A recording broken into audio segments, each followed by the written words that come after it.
So I'd like to end this series by discussing a particular class of tetrads called ordered tetrads, sometimes called octads if one is so inclined. In yeast, when you have a tetrad, basically, you can imagine the way that the tetrad is physically ordered within the spores are physically ordered within the tetrad itself. It's sort of like, a triangle on the bottom and a ball on the top, a little pyramid of four things. And there's no order information in there with respect to meiosis. What's kind of interesting about Neurospora is that if you have an individual that's, say, for example, big A, little a, all right? The way in which the spores are actually laid out within the tetrad is in a linear fashion, in accordance in which the way that these segregate with respect to each other in meiosis. All right.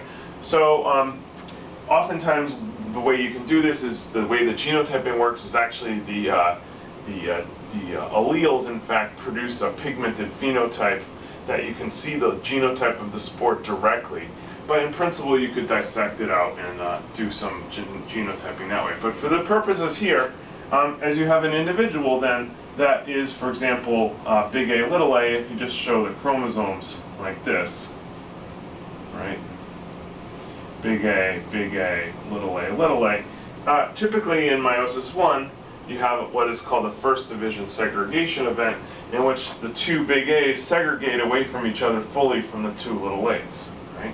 So if you were to have this, and then you would produce a meiosis that would, or after anaphase and telophase of meiosis 1, you would produce the sort of separate chromosomes, big A, little a, little a, right? Now, when there's recombination between a marker and the centromere, first division segregation does not happen, okay? It's only until the second division does big A completely segregate away from little a, and that's because you have a crossover here, and now big A is associated now with little a via the linkage, of course, to the centromere, okay? Now, in the case of Neurospora, you actually see that sort of relationship of segregation physically laid out within the tetrad. Neurospora does something kind of funny. In addition to that, the way that segregation typically occurs is if you have your two chromosomes like this and like this, sort of the way we've been doing, but just tilted on the axis, big A, little a, okay? Those will segregate away from each other, all right? And then they'll segregate away from each other then, and sort of you end up with this sort of ordered tetrad in which the spores are laid out in this way, and you can see that the A's are continuous and the big A's are continuous and the little A's are continuous. And then there's sort of this other sort of mitotic event that occurs in which these haploid spores actually undergo a round of S phase and then undergo another round of division. And so you end up with a tetrad that normally looks like this: big A, big A, big A, big A, little a, little a, little a, little a. But I want you to notice something, okay? If you have recombination with respect to the marker and the centromere, all right?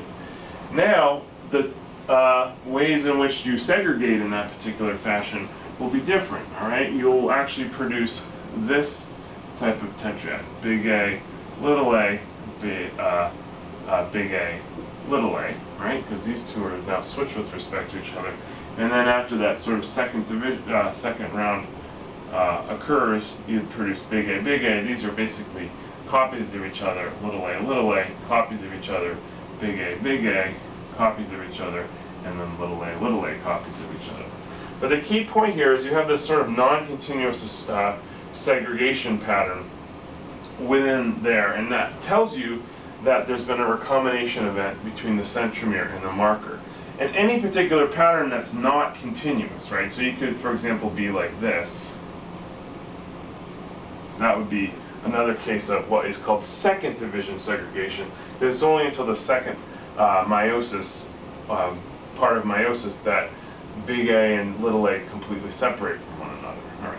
So we know then that every time you have one of these types of second division segregate tetrads, a recombination event, a crossover had to occur between the marker and the centromere. Well, let's say we want to know what the genetic distance is between that marker and the centromere. What we're going to do is you're going to count up the total number of second division segregants, right? And so most of them will be first division, so most of them will show that continuous pattern, but a population will, have a non-continuous second division segregation pattern, all right?